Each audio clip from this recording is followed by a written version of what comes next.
the reality is inflation is not going to weaken, it's going to strengthen, but the economy is not only going to weaken, but weaken much more than the markets expect. So the markets may in fact be right that the Fed stops hiking, but not because inflation comes down, but because the economy comes down, or because employment comes down and unemployment goes up. But as of now, everybody thinks everything is great. It's a Goldilocks scenario. People are looking for a soft landing where the economy weakens just enough to bring down inflation, but not enough to bring down corporate earnings, and you're getting this rally in everything. But it's important to differentiate between the rallies that are sustainable and those that are not.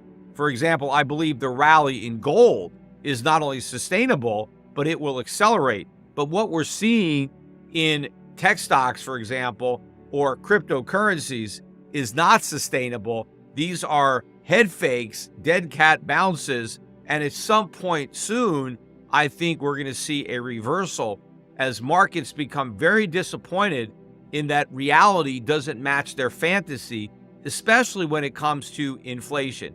In fact, one of the keys to why inflation is going to be so much stronger than people think is because the dollar is going to be so much weaker than everybody thinks, because the weakness in the dollar is what's going to be the catalyst for another explosive move up in commodity prices. And it's the decline in commodity prices that is helping to keep down goods prices, which is why everybody is so convinced that we've seen the worst of inflation and it's headed lower. But as commodities start to make new highs, when the dollar makes new lows, that's going to throw cold water on that theory, and people are once again going to be afraid of higher inflation. But I think the Fed is going to be afraid to fight it because it's afraid of what that fight might do to a much weaker economy and much weaker labor market than what the Fed now expects. Now, because the real cause of inflation is the U.S. government and the Federal Reserve acting in concert with one another, where the U.S. government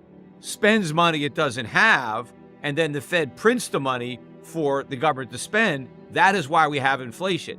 So if inflation is causing an economic hardship, and if the government and the Fed cause inflation, then it's the government and the Federal Reserve that are responsible for that hardship. Of course, Powell will never accept responsibility for the pain that he is helping to inflict, but it's the Fed and the government that are the reason that so many Americans are suffering this hardship. Inflation is a tax. It is how we are paying for government. And so if funding government is creating a hardship for the people who are on the hook for the tab, well, it's the government that's to blame.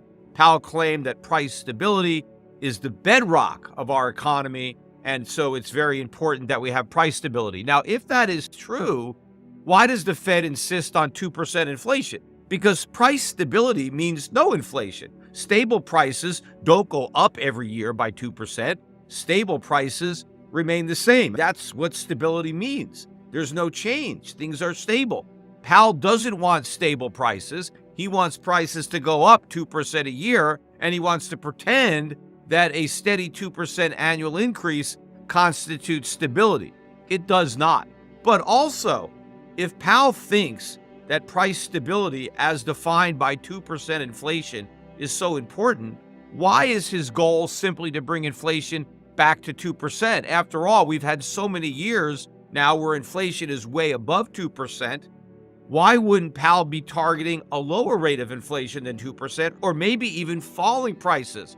Because if we want to get the average rate of inflation down to 2%, given how much inflation we had in 2021, 2022, how much we're on track to get in 2023, in order to bring the average back down to 2%, we need to have some years where it's way below 2%. In fact, it would really help if we had some years where prices fell. That would be a big relief.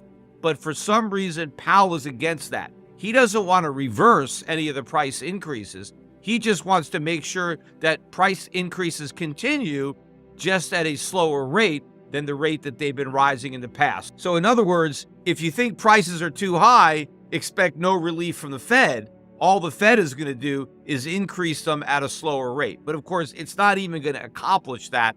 In reality, the rate's going to increase. But in reality, the Fed has made no progress in the fight against inflation. Sure, we have seen this temporary reduction in the rate of increase in prices, but it's only temporary, because in order to really make progress on inflation fighting, Powell would have to change consumer behavior.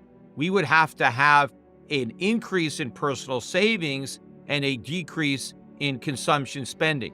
We're not seeing that at all. Credit card debt is at an all-time high. Savings are at an all-time low. Households are spending everything they earn and then some. And then, of course, you have all this government spending. So we haven't made any real progress in fighting inflation.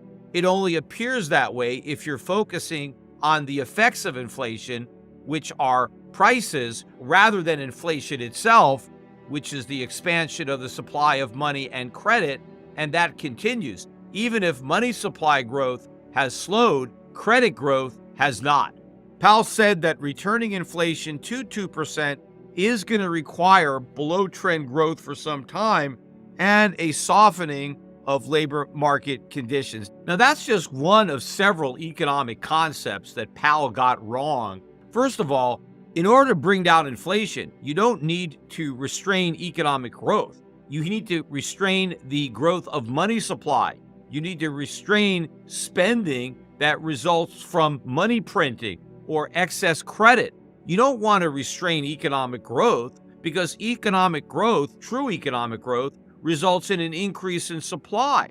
And you want an increase in supply. That helps keep prices down. But if you actually end up stifling real economic growth, you get less supply, and that puts more upward pressure on prices. But that's a concept that Powell doesn't really understand. The same thing with labor market conditions. We don't need a softening in the labor market. We don't need to put people out of work to bring down prices. We need to put more people to work. That's what we need. People working means we produce more stuff. The more stuff we have, the lower the price of that stuff. So when people are put out of work who might otherwise be employed productively, that actually makes it harder for the Fed to bring down inflation, because you're reducing supply. And of course, at the same time that a weakening economy reduces supply, the government stimulates demand with deficit spending. And since we have the biggest deficit spending ever outside of COVID going on right now, we are getting a historically large dose of fiscal stimulus. And that is interfering with the Fed's fight against inflation. If the Fed was really serious about fighting inflation, Powell would be demanding that the federal government cut spending. Instead, he's doing the opposite. And Powell made it clear that he wants Congress to raise the debt ceiling. He said it's important that Congress raise the debt ceiling. In other words, he wants Congress to keep on borrowing money and keep on spending. That shows that he's not serious about fighting inflation.